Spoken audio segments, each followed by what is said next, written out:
कृष्णा हरे कृष्णा कृष्णा कृष्णा हरे हरे, हरे राम राम राम हरे हरे। जगत गुरु श्रील प्रभुपाद की जय। गुरु महाराज गुरु परंपरा की जय।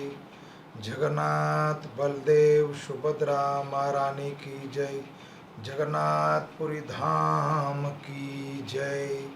राधा राधिका रमण भगवान की जय। आध्यात्मिक यात्रा का प्रातःकालीन इस कक्षा में आप सब लोगों का स्वागत है।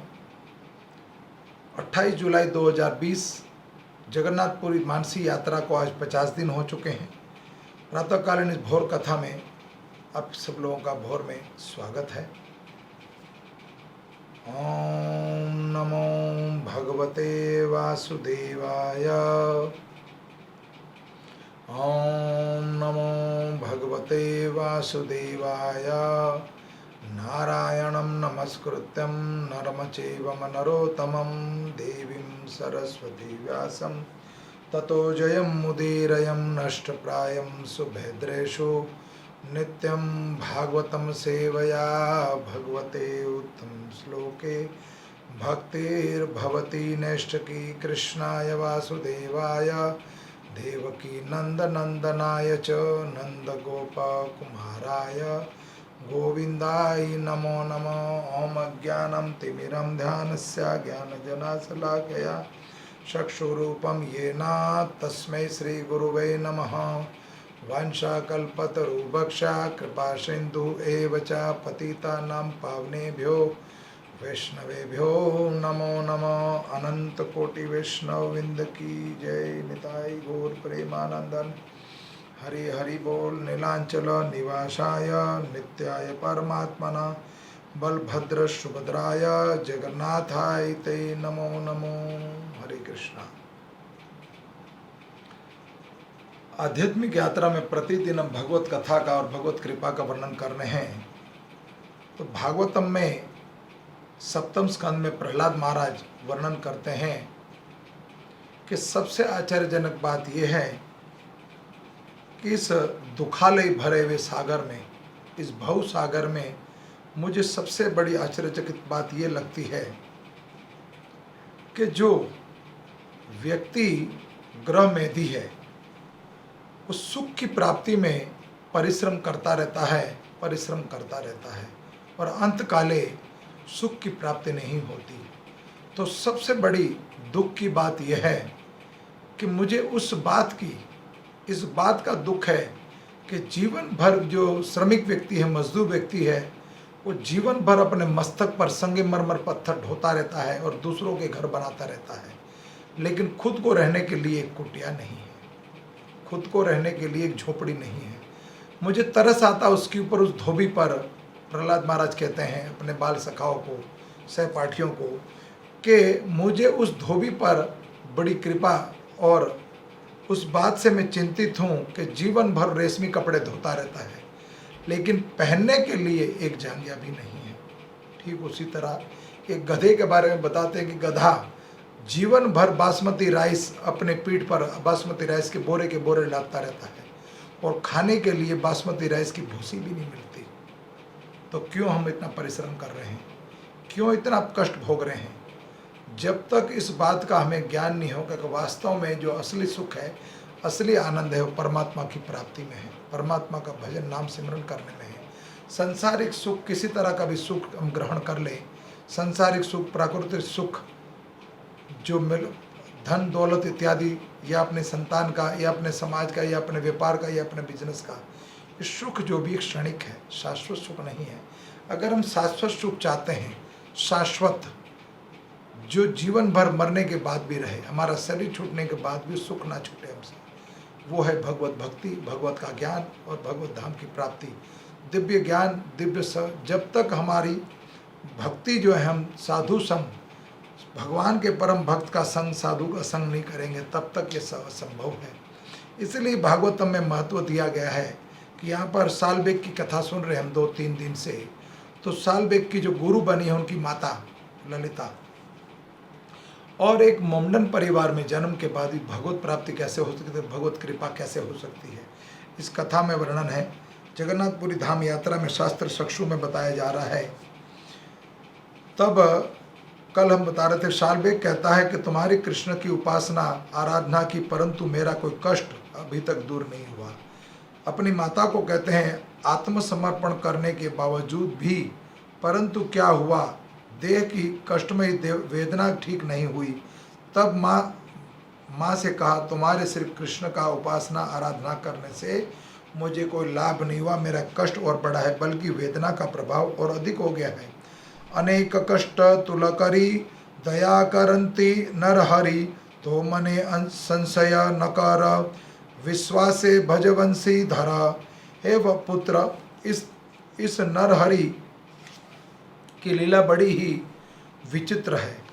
एक जो नर के रूप में भगवान श्री कृष्ण को बोला गया नरहरि, तो नर के रूप में जो प्रकट हुए उसका नाम है नरहरि। तो इस नरहरि का लीला का वर्णन कुछ विचित्र है। वे उनके अनेक कष्ट के एक साथ प्रदान करके ये देखते हैं कि इस अवस्था में वह मुझे भूलेगा तो नहीं। भगवान जीव की परीक्षा लेता है और जीव पर जब ज़्यादा कष्ट आ जाते हैं तो कच्चा खिलाड़ी जो है जल्दी बिदक जाता है। कच्चा खिलाड़ी उस मैदान को छोड़ के चला जाता है, लेकिन भगवान उसकी बारंबार परीक्षा लेते हैं। इसलिए कहते हैं भगवान, क्या इस अवस्था में भी वो मुझे भूलेगा या नहीं। वे मनुष्य को ठगते हैं, जो उन्हें भूलते नहीं, उनका सदैव मंगल हो जाता है। कितना भी घोर कष्ट क्यों ना आ जाए, जैसे द्रौपदी पे कितना घोर कष्ट आ गया, गजेंद्र पे कष्ट आ गया, सबरी पे कष्ट आया, ध्रुव पे, प्रहलाद पे, उसके बावजूद भी उन्होंने भगवान से अपना विश्वास नहीं हटाया। पुत्र, मन में किसी भी प्रकार का संदेह मत करना, पूर्ण विश्वास के साथ उन्हीं बंशीधारी भगवान श्री कृष्ण का भजन करो। देखते ही देखते 11 दिन बीत गए, परंतु आज तक शरीर की वेदनामयी स्थिति कम नहीं हुई। तब माँ से शालबेग ने कहा, शालबेग बोले, हे माँ, मेरी तो मृत्यु होगी, तुम्हारे हरि को दया नहीं आती, वे मुझे मुक्त नहीं कर रहे हैं। माता बार बार एक ही कथा कह रही थी, विश्वास रखो, विश्वास रखो, विश्वास रखो, साथ कृष्ण भजन करो। रात्रि में भगवत चिंतन करते करते शालबेग निंद्रिस्त हो गए। बल्कि आज सोने के पूर्व उन्होंने विचार किया था कि यदि भगवान श्री हरि मुझ पर कृपा नहीं करेंगे, निरोगी नहीं बनाएंगे, तब मैं प्रातः काल में अपनी देह को त्याग दूंगा। ये भगवान के सामने चैलेंज कर रहे थे शालबेग। और मेरी मृत्यु से मेरी माता की भी मृत्यु होगी। कल हमें दोनों को इस जगत का त्याग करना होगा। रात्रि में दैत्य प्रहर में दूसरे प्रहर में भगवान श्री हरि स्वप्न में आकर शालबेग को कुछ विभूति प्रदान करते हुए कहते हैं कि तुम्हारे इस घावों पर लगाओ, और विभूति प्रदान करते हैं और कहते हैं कि तुम्हारे इन घावों पर इसको लगाओ। तुम सुबह जब शालबेग उठा तब सारे शरीर में दिव्य भावों का लक्षण प्रकट हो रहा था। जैसे ही वह सपने के बारे में सोचने लगे, वैसे ही उनकी आंखों में अश्रु की धारा प्रवाहित होने लगी और कंठ अवरुद्ध हो गया। तब उन्होंने देखा कि शरीर के सारे घाव ठीक हो ही गए थे और वे वेदना से पूर्ण मुक्त हो गए थे। गोपीनाथ की कृपा से नया जीवन प्राप्त होने के कारण उन्होंने सोचा कि अब मैं अपना पूर्ण जीवन कृष्ण की कृपा से समर्पित करूँगा, ये करता हूँ। केवल भगवान श्री हरि का गुणगान करेगा।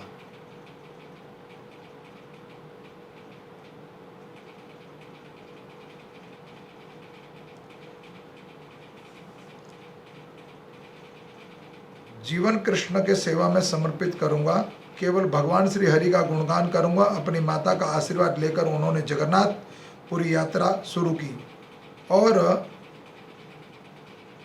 हरि गुण गाते गाते वे पहुंच गए। वहां उन्हें श्री मंदिर में प्रवेश करने से मना कर दिया। पंडों के द्वारा विभिन्न प्रकार से अपमानित होना पड़ा। बाकी मठ मंदिरों में हिंदुओं के घरों में भी उन्हें स्थान नहीं मिला। तब ये भगवान जगन्नाथ की ही कृपा समझकर उन्होंने श्री वृंदावन चंद्र के वृंदावन धाम जाने के निश्चय कर लिया। श्री क्षेत्र से जगन्नाथपुरी से निकलने के पूर्व उन्होंने भगवान जगन्नाथ से आज्ञा लेते हुए कहा, कहे साल बेग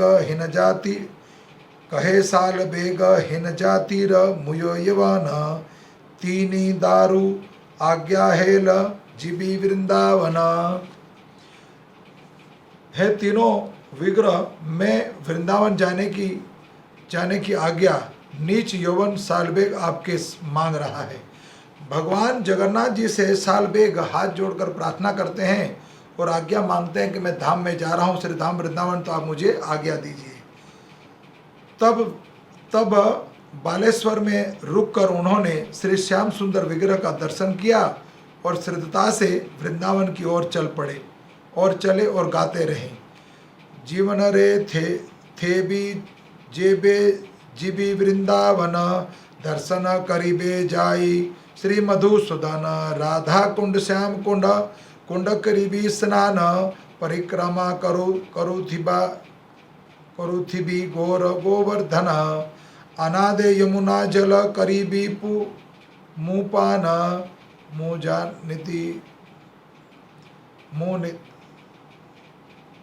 आनंद यमुना जल करीबे मुपान निमि नीति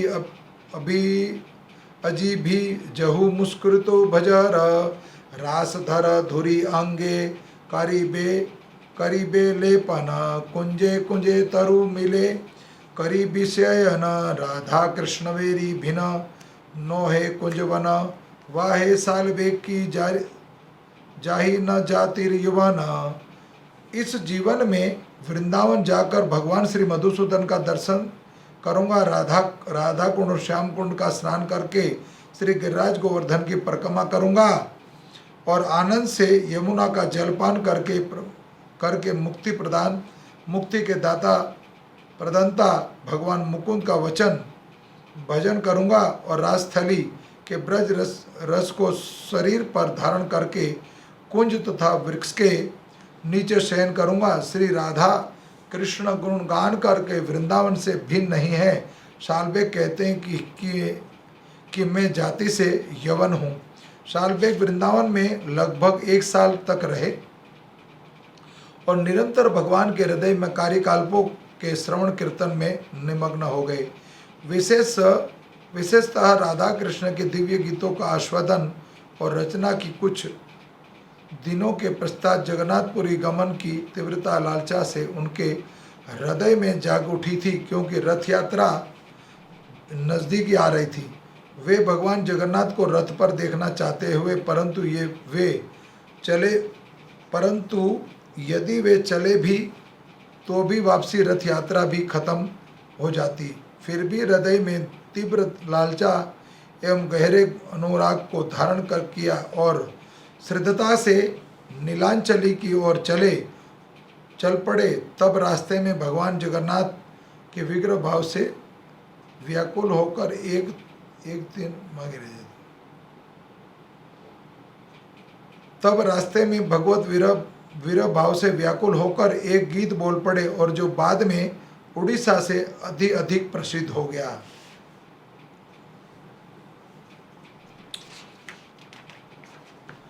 तो यहाँ सालबेग भगवान जगन्नाथ की प्रति इतना आकर्षक था कि सब कुछ छोड़कर भगवान जगन्नाथ जी से आज्ञा मांगने चले गए कि मैं वृंदावन धाम में जा रहा हूँ, मुझे यहाँ पर रत्न सिंहासन जहाँ पर विराजमान है वहाँ से मुझे सिंह द्वार से मुझे अंदर जाने नहीं दे रहे हैं, क्योंकि मेरा शरीर जो है वो मुसलमान शरीर है।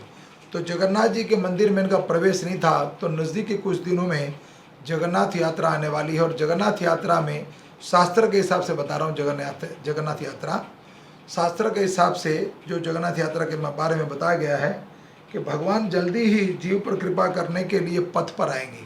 नयन पथगामी जगन्नाथ स्वामी नयन पथगामी।